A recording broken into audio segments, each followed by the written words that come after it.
Okay, I believe I am live, so let me go ahead and open up my chat here so I can see when chats come in, and I need to kind of duck down below my stand that holds the phone so you can see my work surface. But anyway, okay, welcome everyone. My name is Corey. I hope you're having a fantastic Saturday so far. And yeah, this is a makeup live session. I had scheduled 3 live painting sessions for July in honor of World Watercolor Month. Sorry, I know this sort of green screen effect is being a little funky. Let's see if I take my hair down, if that helps. You can see my face a little more. All right. So I had 3 scheduled in July, and the last one I was not able to actually finish because I had really bad tech problems. So something that would really help me, if you are live with me right now, go ahead and just put a comment in the chat, and then I'll know you're here. So that would be awesome. I will also be answering questions throughout this live session, just so you know, if you have questions about what I'm doing while I'm working, or just any thoughts, things like that, you are welcome to put them in the chat. It helps me be able to engage with you. So let me see, any other kind of things up front that I just want to share. Let's see. So disclaimer, or not disclaimer, but just some info about supplies. I have linked in the description of this video some general recommendations for supplies that I would make. Please be aware that as a Amazon associate, I do earn a commission on qualifying purchases, so just be aware of that. But right here, I have 140-pound cold press paper from the Canson XL watercolor pad. I have cut it down to an 8-inch by 10-inch size, so that's the dimensions we're working with today. Hello! Oh my gosh, welcome! That's so awesome, Western Massachusetts. I'm so glad you're here. Thank you, thank you. Yeah, any of you who are just joining, please feel free to add a comment in the chat. And let's see, so I have a kind of custom palette of paints, and then I do have a variety of brushes today. Now, I may not be using all of these. They were just ones that I figured might be helpful for this painting, so I have them prepared and ready. One thing that I do not have linked in the description for supplies, I do have my Silver Limited Black Velvet brushes linked, as well as the Art Agria set, which is this flat brushes from that, but I don't have the Princeton Brush Company ones linked, so that's another really great brand. I can link it after this live session if anyone's interested in those. So variety of brushes, my jar of water, all of that lovely stuff. So let me go ahead. Another kind of disclaimer before I get started. I, of course, want to be engaging with you in the live chat. So again, thanks for joining me live. There is a little bit of a delay between when you submit a comment in the chat and when I actually see it. So just be aware of that. If I don't see it right away, it's not because I'm ignoring you. It's just because I may not have seen it yet. And I also may be distracted too by what I'm doing. So I don't, you know, I'm going to try really make sure my attention is shared between what I'm actually working on and the comments that are coming in. So today's painting is a floral bouquet. It's a little difficult to see, I know, because the pencil sketch is so light, but I always have a pencil sketch for more advanced pieces, just so I can make sure that my proportions are fairly accurate and stay within the lines, things like that. But this will be kind of interesting because I really want to work on one of the things that watercolor is so good at is really loose flowing color. And that kind of loose wet on wet technique can be really great with florals, but usually when I use that more loose kind of style, I actually don't have a pencil sketch, especially one as detailed as this. So my tendency when I have something as detailed this is to like really get caught up in the, you know, the fine pieces and the fine shading and all of that. So this will be a fun challenge to try and break out of that and still keep a very loose style. So All right, I am gonna work for 1 hour, so from now until 11 a.m. the Mountain Standard Time, that's where I'm at. So yes, let me go ahead. I am gonna get started. Oh, just final note. The reference image I'm using for this painting is from unsplash.com. They have royalty-free images there. And it is linked in the description, so if you're curious to see what it looks like, you can go find it there. You can click the link and it will show you in a new tab what that image looks like. So, all right, without any further ado, I'm gonna go ahead and get started. And hopefully my audio is coming through okay. The last time I had the live session that I had to cut short, the audio was very funky, so hopefully that is not the case this time. If you're experiencing any kind of volume issues or video skipping, please let me know again in the chat. Okay, I'm gonna start out with a fairly large round brush, and you can see how it has a lot of bristles, but it still comes to a nice fine point. And I, excuse me, I'm going to start with actually my vase, which I know is not as exciting as the floral part, but I kind of want to get this under section done. The vase done first before I move on to the floral. So I have just clean water in my brush and I am applying it to my paper surface. And I'm gonna use a little bit of black combined with some Payne's gray. And when I touch the brush to that already wet surface, you can see how the paint just flows very, very easily. It's very smooth application. So I really like using the wet on wet technique for smooth shading, for shadows. It makes it very easy to move the paint around. It also helps you create a gradient very easily because wherever that wet surface is, the paint that you apply to the wet surface is just automatically going to spread wherever the water already exists. So, and one thing about watercolor that you will learn, at least with my style, is I do a lot of layering. So layering, I think, is one of the best ways to get more realism, achieve more realism. But it also just helps build up value, which is great. Something that is something that you want in pretty much any painting or any art piece is really good contrast. So your full range of lights and darks. So when you use layers, especially with watercolor, you can start with the lightest layers and then slowly build them up to your darkest darks. And it looks very much more natural that way. Okay, so here's kind of the shadow on my vase. It's still very nice and wet, which is good. If you were working on your own piece and it happened to dry out, because sometimes, especially if you live in a dry climate like I do, sometimes that water just absorbs right away into the paper surface. So you can always reapply water. Like, it's getting a little dry down here for me, so you can see it's starting to get a little bit of kind of striping effect, almost like a beach ball. So I'm just going to soften those edges with a little more water. There we go. Very naturally done. Okay, and also I'm going to go down here towards the bottom of the vase, add more water.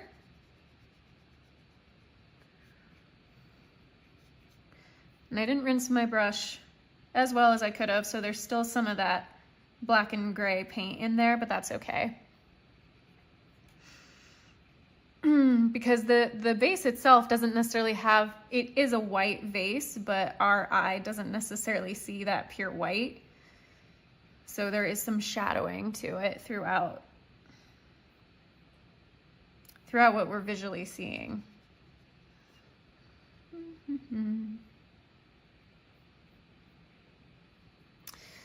And of course, I'm using the reference image for this, which whenever I want to paint accurately, I use a reference, whether it's a live, something that I've set up, a live object, or a photograph. I do have to say that with a still life, I know this is technically like a still life painting, but I don't have an actual still life set up. But I do highly recommend practicing still life paintings with an actual either bouquet that you've set up, a vase of flowers, or, you know, a bowl of fruit, something like that. There's nothing quite like painting from real life. You get the true play of shadow and light. Whereas when you work from a photograph, some of those shadows and highlights and more kind of range of color and detail get a bit flattened, because again, it's a 2D image. So, but in this case, it just works easiest to have a reference image that I can link in the description so you can also see it.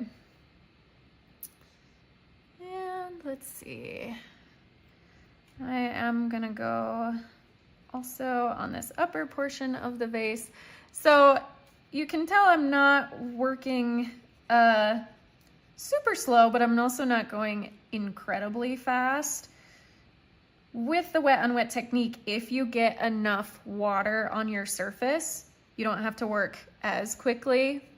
But with that wet on wet technique where you're applying wet paint to a wet surface, you have to go kind of fast so that your water doesn't dry before you can lay down the tones you want to.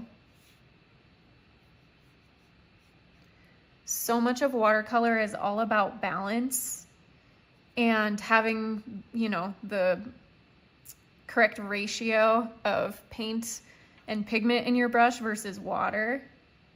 And it all just depends on what kind of effect you're trying to achieve. So I've got a little bit of a shadow right here. So I'm trying to go a bit darker, grab some more black. So some of these leaves are casting a bit of shadow onto the vase. And there we go.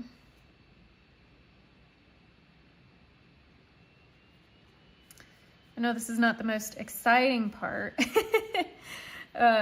I'm very much trying to stay within the lines. It's gonna be up here where I really start playing around and getting much more loose with it. But this gives you an idea of, there's like a little fuzz ball in there. I'll worry about it later.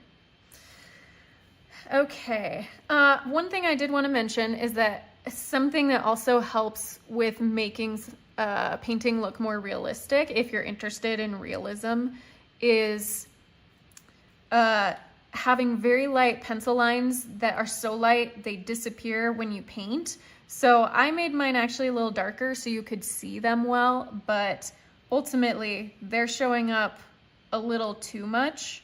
So basically you can kind of see my pencil outline even though I've already painted right up to the edge of the pencil lines.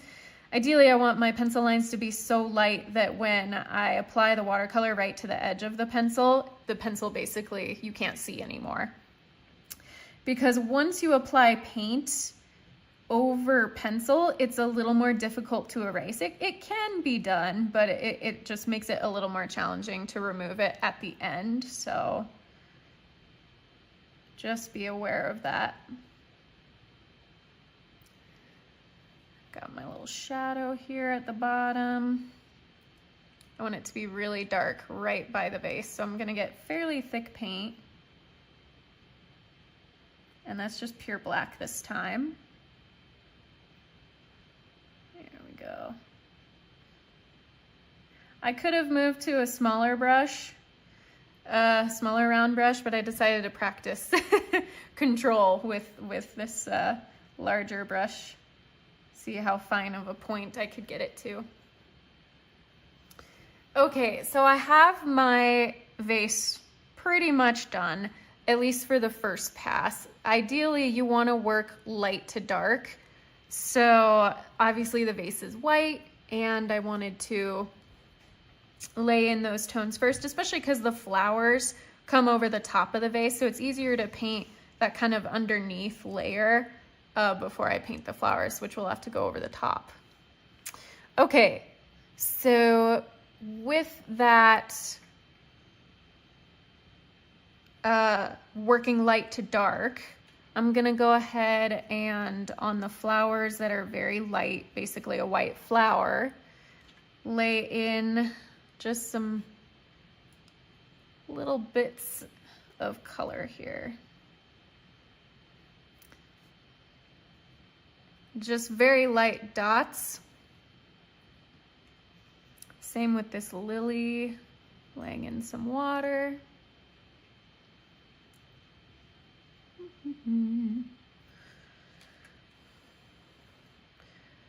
There's a kind of shadow right at the base of this petal as it dips down into the center of the flower. So I'm adding some of those shadows here. Oh, and by the way, this color that I added, that's kind of a gold color, is raw sienna. It's a very lovely earthy tone.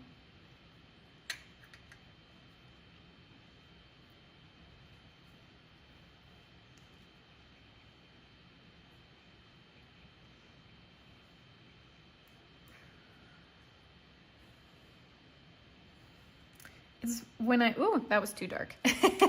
Sometimes that happens. I got a little overzealous.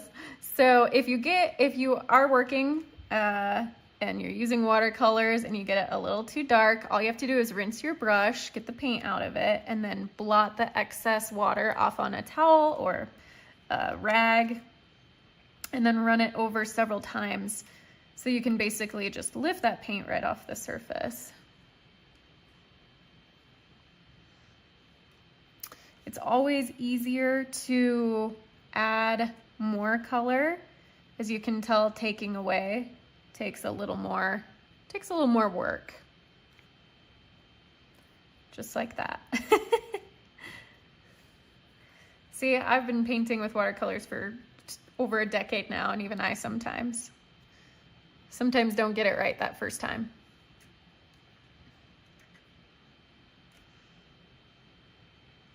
If you're just joining, welcome. Kind of just beginning this loose floral painting, using a lot of wet into wet technique. So I'm laying down water first on these really light portions, and then I'm gonna take some raw sienna, just sort of dot it here and there. Maybe also get a little bit of sepia brown for some of the darker shadows. And I'm going to be very much taking creative liberty with this piece. I'm not, a lot of time if I want something to look very accurate, like say an animal painting, I will spend a lot more time with detail, but this I just want it to be much more loose and free. And when I get to the darker, bolder color, more bold colors, that's where we're just really we're gonna go to town. We're gonna have fun. I mean, not that I'm not having fun right now, but we're gonna have even more fun. It's just, there's gonna be colors flying. It's gonna be wild.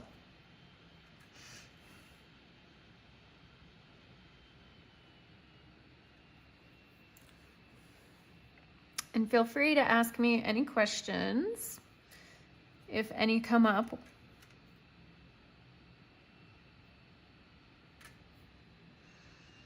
It's so cool to have technology that, you know, enables artists to do something like this. Okay, moving into some of the sort of white flowers that have green in them. So I'm gonna mix up I don't want pure sap green, so I'm going into my sap green here. And when I mix color, so I have my sort of mixing wells in the lid, I'll lay in my first tone and then rinse my brush really well. And then I go into the second color. Now I know I wasn't doing that earlier when I was mixing these, when I was mixing the black and Payne's gray, but typically when I'm not in a rush, I lay the two colors side by side, and then I start swirling them together until I get the color that I want.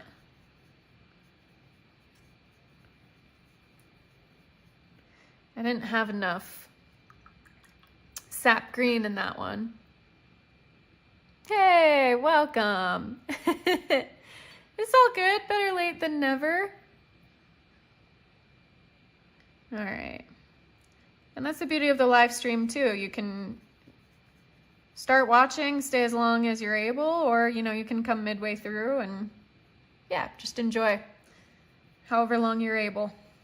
Okay, now while I was mixing that color, I bet you that this water, it's sort of still there. I'm gonna lay in a little more. And we're just gonna dots here. Let's see. Oop.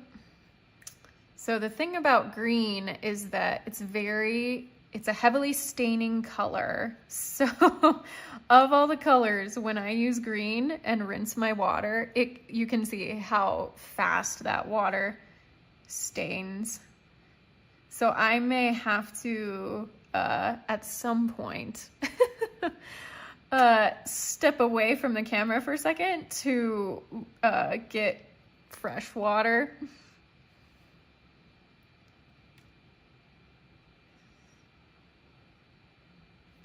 Hey, Phil and Peggy are here. Woohoo, thanks guys.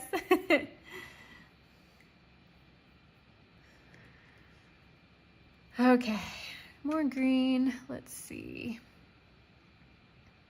Welcome everyone. For those of you, I see we've gotten a couple new additions, so I'm glad y'all are here.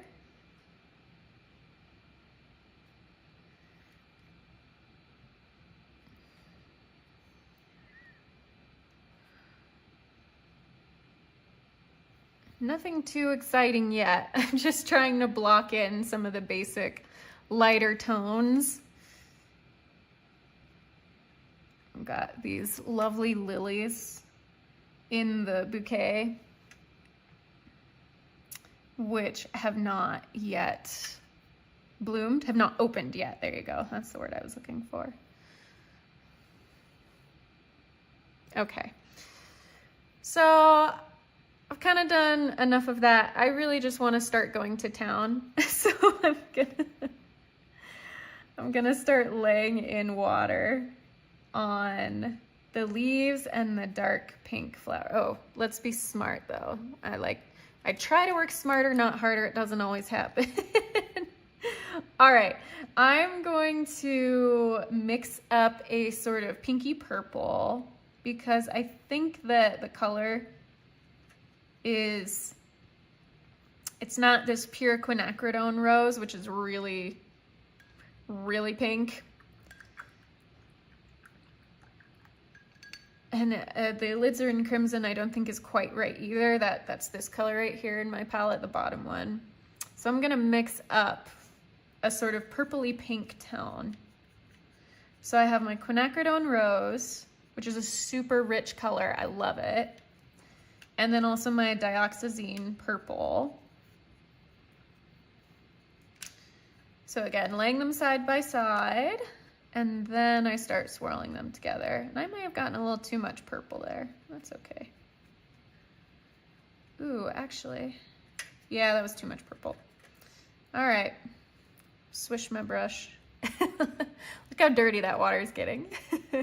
Something that I highly recommend is keeping your water as clean as possible. I know I'm kind of breaking the rule by staying here. I want to stay on screen as much as possible. So I don't want to have to step away too much to clean the water.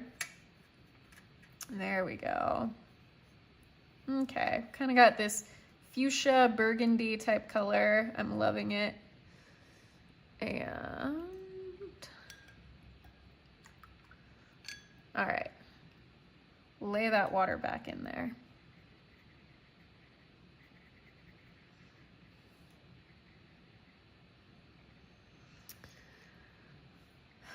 I want to work in phases, so we'll just kind of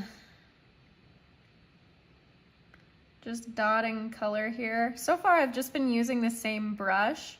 So when you get a really good brush that you can work both detail and loosely and larger washes, it's great. So if you're only able to afford or get one brush, I would recommend getting a fairly large round brush that comes to a fine point, but also has a lot of bristles so you can turn it on its side and cover a large area all at once.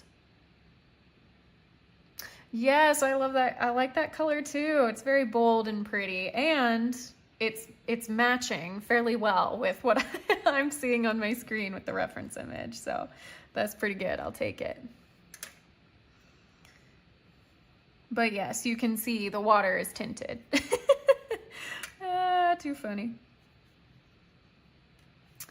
So one of the things that is actually somewhat working against me, or that I kind of almost worked against myself, was that I did this very detailed outline sketch, whereas when I want to work more loosely, usually I try to not have an outline sketch, because I can sometimes, my need for like perfectionism can take over. And I sometimes get a little out of hand with like, it has to be perfect in the lines. When I don't have those lines, I just feel like I can be a little more free.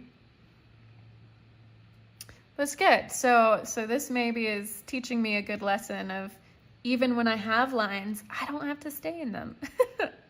I'm the artist. I can do what I want, I guess. It's the beauty of creative expression. You kind of do what works best.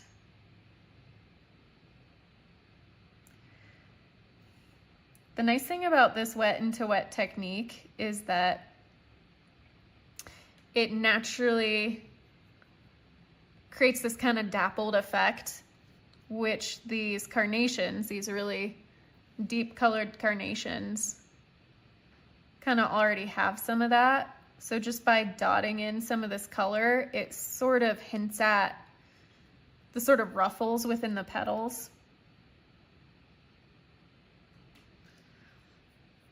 So it's naturally creating a variation in color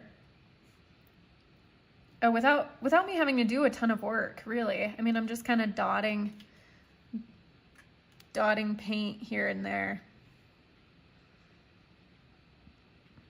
Now, of course, when working in layers, the further along I get, I will wind up adding some more detail over the top. Excuse me.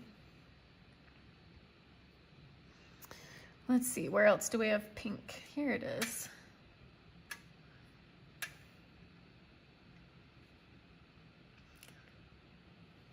And I am trying to paint around kind of the lighter colors so that they don't interfere too much.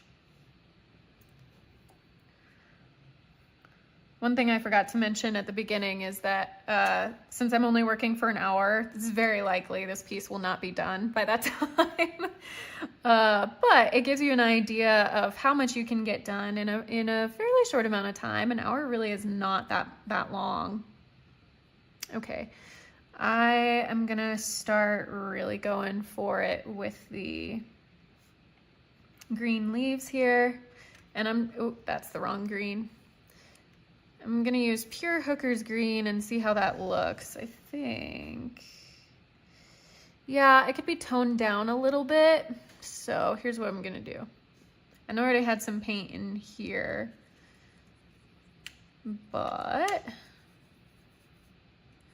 I want it to be toned down. So I don't mind having a little bit of that black and Payne's gray mixed into it. And yes, I know I broke my rule of the two separate colors. That's okay. Yeah, this water is, whew, goodness. So dirty. Okay, I am gonna go in with a bit of Payne's gray. See, that just really darkens it up. There we go.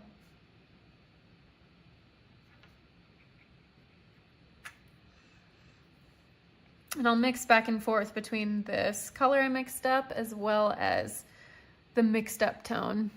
With that, you know, I almost said that too. Rules were meant to be broken. That's why they're there. So then you know when it's appropriate to break them. So, and honestly, with art, there really aren't any rules. Okay. So I'm gonna do the thing that I probably shouldn't and step away from the camera because this, look how dirty that water is. You do not want to be working with water that dirty. So I'll be back in a jiffy.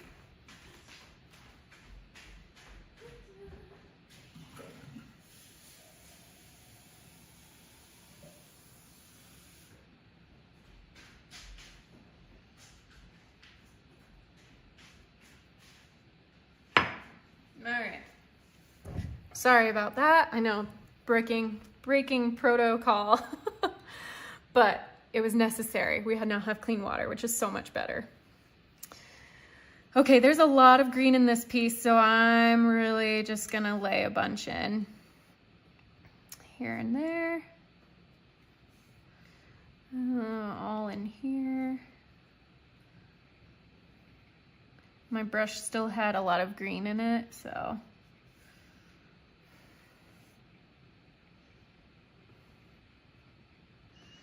That's okay. That's right, Maureen. If we did not have rules broken, Impressionism, and a bunch of the other sort of painting or art movements that led to modernism, they, you know, wouldn't exist.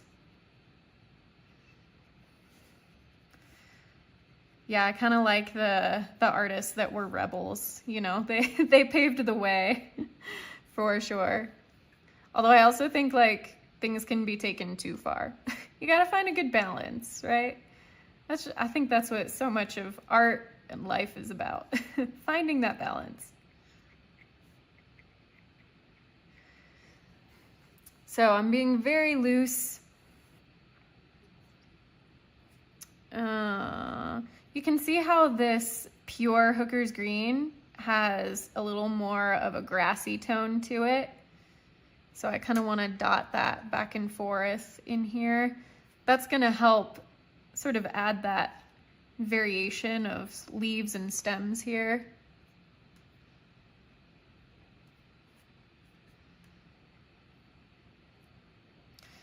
I'm going to try to, in some of these areas where there's a bit more detail happening, keep the paint light enough that I'll be able to still see the pencil lines through the paint and be able to add that detail a bit later.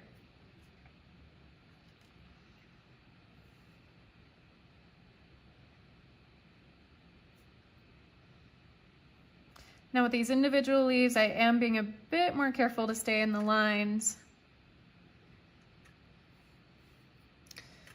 and not worrying as much about some of these areas where clearly that pink bled beyond the edges of the flower.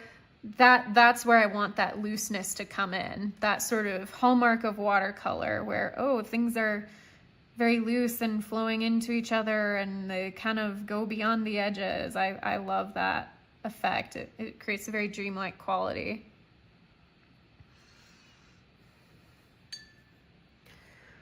Okay, we got more over here. So I am starting a little bit to work a little more detailed now. Like for instance, this leaf, although that had a lot of water in it. Versus this area right here where I was just dotting paint. Got this leaf, not leaf, we've got this stem coming up here. Paint that in.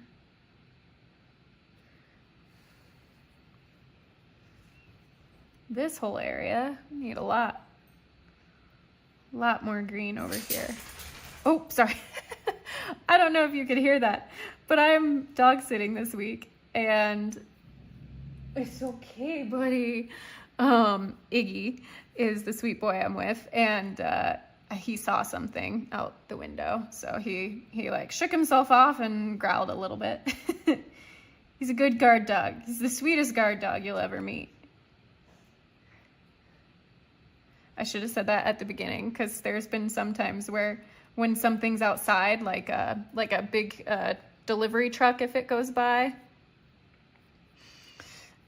he'll sometimes like make this super loud bark that can be startling. It's kind of funny.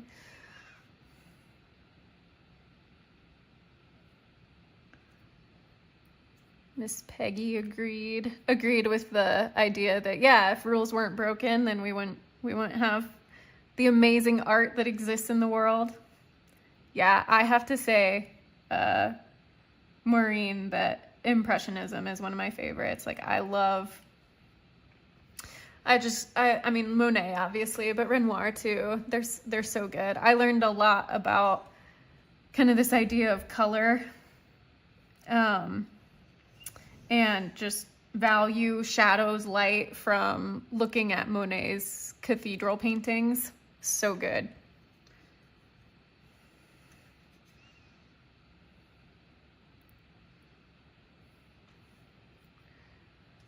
Okay.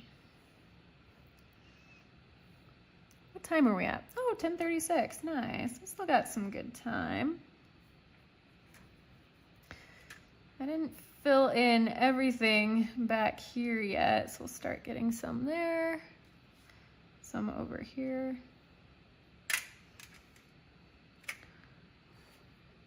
This could use some of this lime green on this. What is that, the anther of the plant? I don't remember. Been a long time since I've taken any kind of botany. All right. Perfect. Okay, so actually what happened here with these leaves, where I did not have any water applied to them, you can tell how dark the paint can get, which is really great. So, I mean, watercolor is known obviously for its transparency, but you can get it really nice and dark and achieve that true contrast in value, which is wonderful. I think most of the time watercolor is more known for just how soft and light and pastel it is, but you can get very bright, bold colors. Let's see, got some darkness here.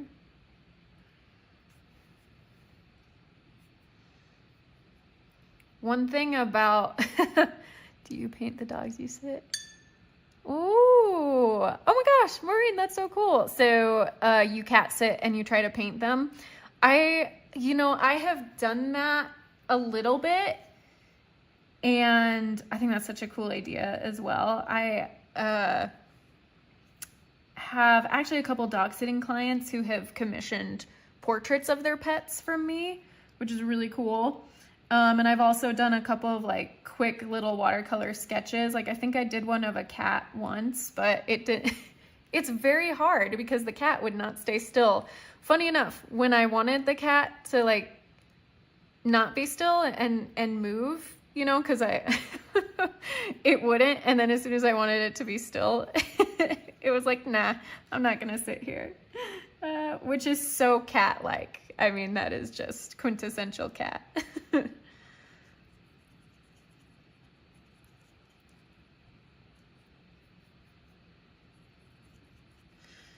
Okay. So let's see. There's still so much I could do with adding more tones back in here, but I did want to start adding a bit more detail. So I'm switching to a slightly smaller brush. This is my size 8 round versus the size 12 that I've been working with all along. And this is just going to help me be able to get into some smaller places, cover smaller fine areas. I realized there needed to be some green right there.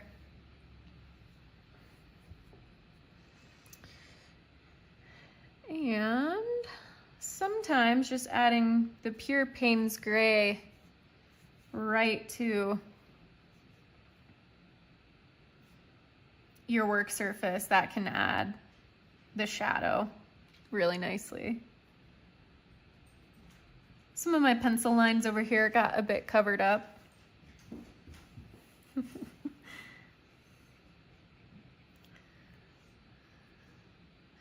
That was Iggy going to lay down. He's the sweetest. I just like, no, you're not supposed to have favorites, but I love him so much.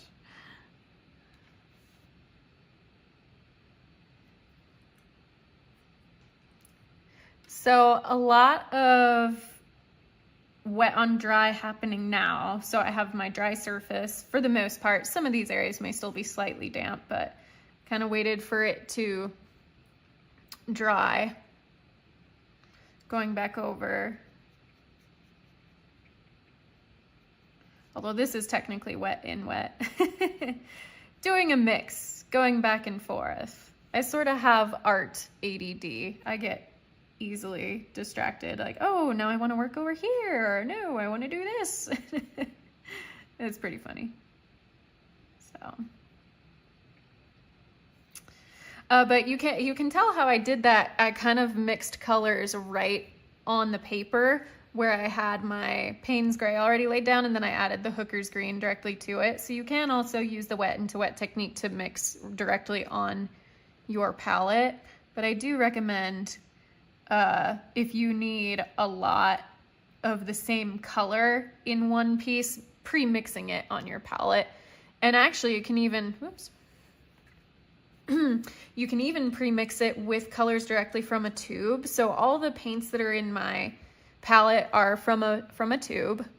Show us the reference. Oh, Maureen, if you click on, I think there's like a down arrow next to the description of, or the title of this video. It's linked, the reference image is linked in the description. I don't actually have a physical printout of it. It's just, I have a second screen over here with the image up on the screen. So let me know. Yeah. Let me know if that doesn't work, if you're not able to see the link. But yeah, it's in the video description. Hopefully that's working.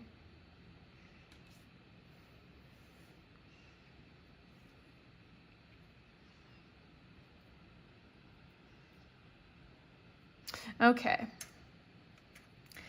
And when I have my paint a little too, I just let, this got so nice and dark. I want to try and achieve that level of dark over here, because that is what's really going to make these petals pop out like crazy. Paint around this leaf. Oh, nice. That's a cool idea. Yeah. Okay, good. Thanks, Maureen. I'm glad you're able to find that. And thanks, Phil, who is actually, Phil and Peggy are my parents, so you probably could tell by the last name. I outed them. Very thankful to have friends and family who are super supportive of what I do. Like, that's such a gift.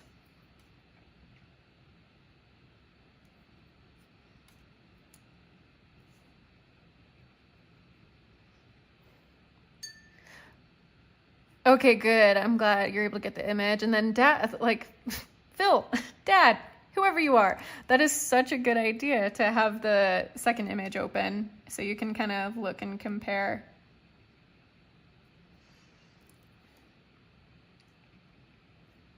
Compare how the painting is turning out compared to the reference. We shall see. Okay. I really have a lot of water in my Payne's gray, so that is making it a little harder to get things as dark as they need to be. Trying to stay incognito. I know, I outed you. You know, I gotta be genuine, right? It feels weird to be calling you by your first name when you've just been, you know, mom and dad to me my whole life.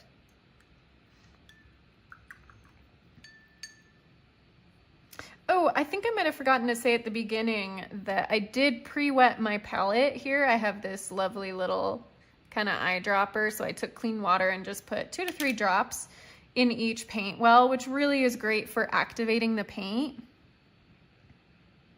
Definitely helpful for sure.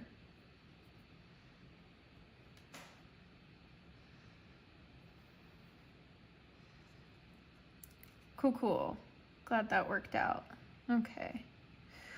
So here is where I could get super kind of detailed with trying to paint every leaf, but I'm not. I'm just gonna have some of those variations of light and dark. I did let this leaf really sort of pop out. So you can create contrast that way as well with certain areas that have a lot more detail to them, and then other areas that are looser by contrast. So sometimes having something like this that has those really sharp, clean edges delineated makes them really stand out compared to this more loose shading and shadow. Okay. Oh, where do I want to go next? What do we have? We've got about 14 minutes left. And so see how that just really bumped everything forward with how dark that is. Like that white instantly stands out. The vase also really stands out. In fact, almost a little too much. I may need to darken things a bit. And I also have a little bit of green creeping onto the white. So I'll smooth that out.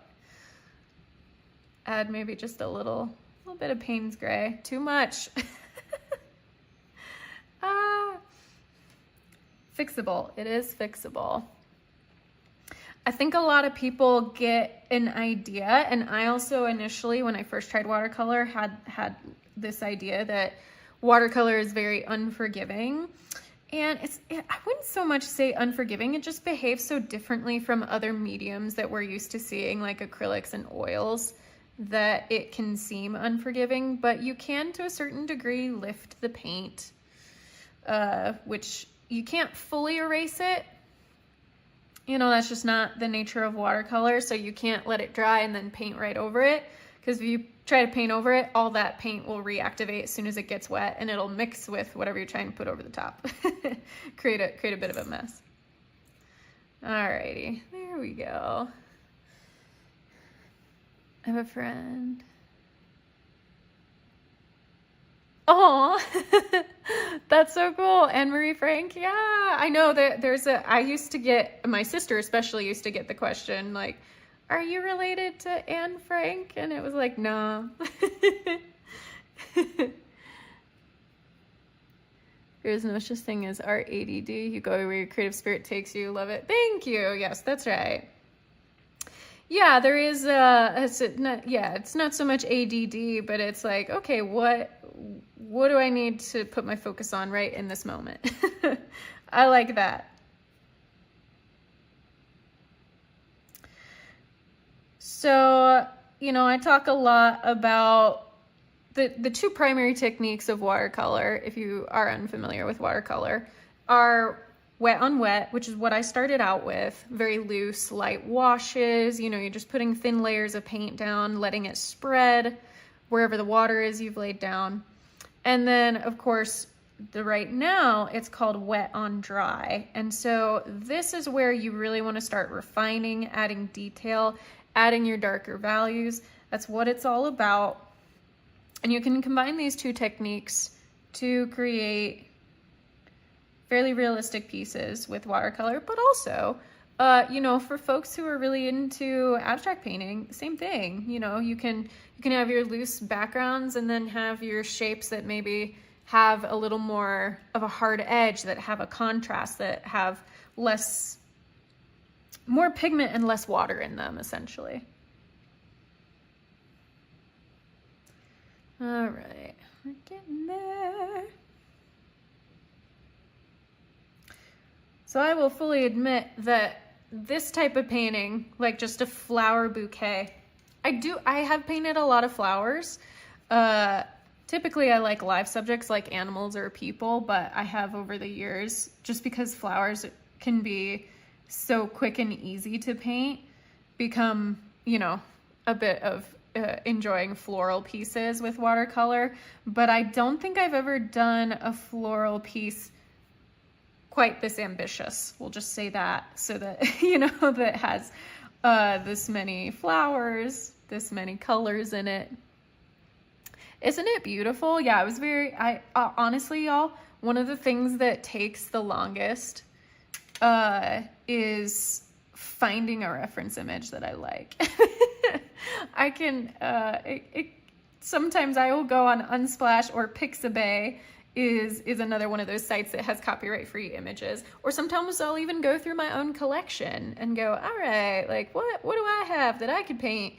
And I will just look for probably, you know, I could probably say hours, and that would not be inaccurate. Get so silly trying to be like, what reference image should I use? What should I paint? So it took me a long time, because I found a lot of really beautiful bouquets on Unsplash, but this one I just thought was so beautiful and eye-catching.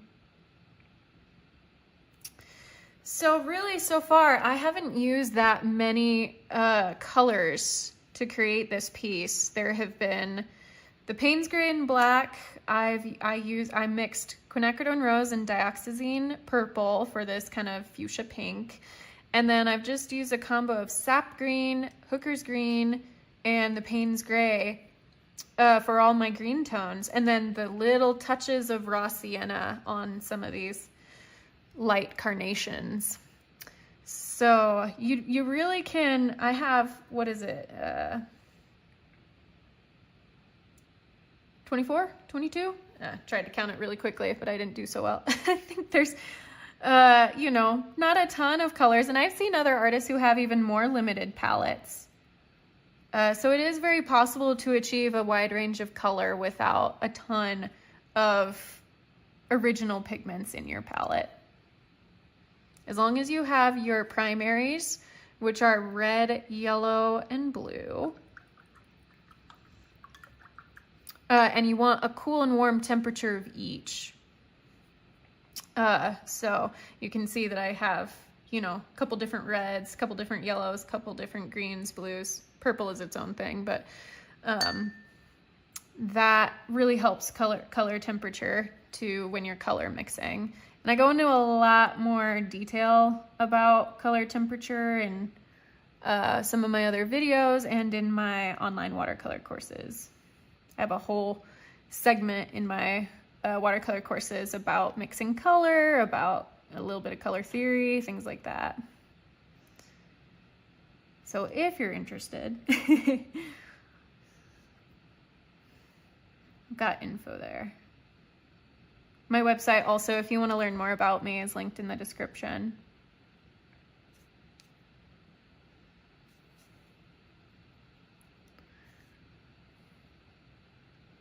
Okay, I'm getting close to done with our time, but I'm very pleased with how far I got. Sometimes I underestimate how much you can get done in a fairly short amount of time, which is really encouraging for anyone who maybe is hesitant to start painting. Honestly, I experience this, and I think any artist does. Procrastination, it happens. Like, no matter how much you love painting, there are times where you're like, I don't know why. Maybe it's just me, but I don't know why. There are times where I just start procrastinating and going like, oh, but I gotta set this up, and I gotta do this, and I gotta do that. And it's like, look, worked for an hour, and look how far we got. Now it does take you know, practice and time to get to a point where you feel comfortable enough to work pretty quickly. You know, I would say even, you know, 5-6 years ago, I wouldn't necessarily have maybe gotten this far in this amount of time, but that's what practice is for. You just keep honing your craft.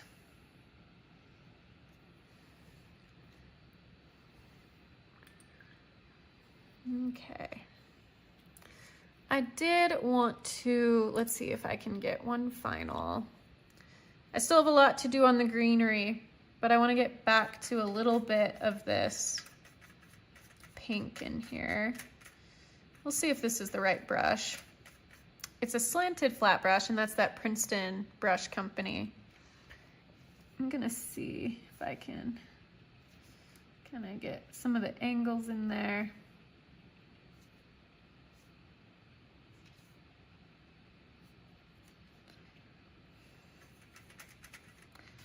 I want to try and get it very dark, and because this very loose, the loose washes were, you know, much lighter.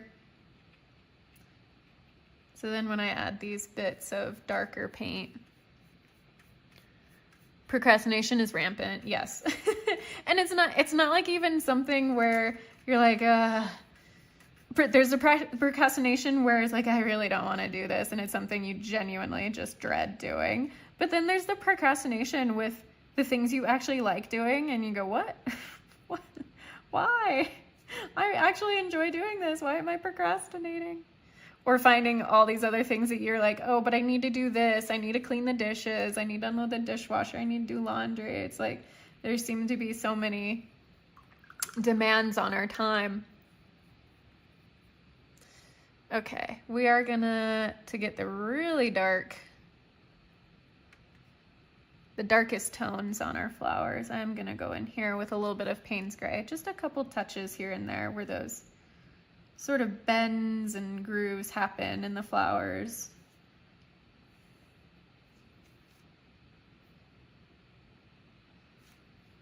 I'm not sure I'm liking this brush for this.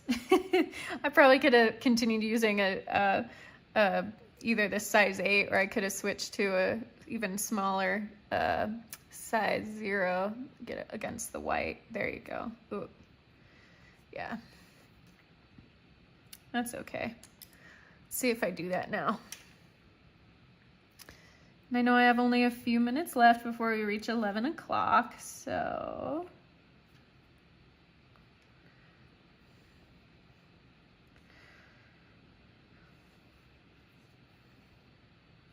I'll share just a couple, just a couple kind of things. So, you know, it's such a privilege to be able to do what I love, but it's not an easy journey. And for anyone else, Maureen, it sounds like you're an artist as well. It's not an easy journey. It can feel lonely, and sometimes, you know, there are just certain challenges. I think for anyone who owns their own business or does a creative pursuit, it's a very challenging thing. So yeah, I really appreciate you all just taking the time to be with me today. That's just a huge support and really nice confidence booster. So appreciate that. If you're interested in kind of, I will get to your question really quick, Maureen, just a second. So if you're interested in kind of supporting me in any other ways, if you haven't subscribed to my YouTube channel already, I'd love for you to do that. And I also am on Instagram and Facebook under Corey Frank Creates. If you're on social media, you can follow me there as well. Checking out my website. I have an online art shop. I have the online courses. Just, you know, if you have friends who are interested in art, sharing that with them is also super helpful. And I just really appreciate any of that kind of support. And yeah, as small business owners, you know, we do a happy dance anytime someone, you know, gives us a follow, gives us a like, comments on our posts and things like that. It's really encouraging. So, okay, Maureen, you were asking, if you were to put a background to this painting, what colors might you use? That's a really great question. So in the reference image, there's kind of this like light cream tan background, which I'm not thrilled with. I personally, I think I might use blue. I think I would want to try and use some colors that aren't necessarily in this so that they could contrast. And I would make it very light blue against the leaves, which are very dark. And then as I get more towards the top, towards some of these lighter spaces, I would make it a little darker of a background. So I would kind of have it be a variegated, almost cloudy kind of background rather than a single solid color. So yeah, like something like blue, probably the ultramarine blue, which is this top one. I know it's really dark on camera. Or potentially, let's see, what else could I do? Yeah, I could almost do like a mix the ultramarine blue and the dioxazine purple. A lot of the tones on here, I feel like even though we have some greens and the Payne's gray, which are like green is ultimately a cooler color, but I feel like it's very warm in temperature, especially with kind of the pinks and stuff. So I wanted something that's like a very cool color in the background, if that makes sense. So, and blue and purple are the coolest colors on the color wheel, on the spectrum. So that's a great question. Thanks for asking. Okay, so we are at 11 a.m. So here's what I'm gonna do. This is, as far as I know, for a little bit, my last live stream for a little while. I have kind of a crazy schedule with like pet sitting and things like that. So, but if I'm able to schedule one again in the future, I'll be sharing that on my social media channels, also at my email newsletter. I'll be sharing the info there for any of my email subscribers when the next one happens, if I do another one.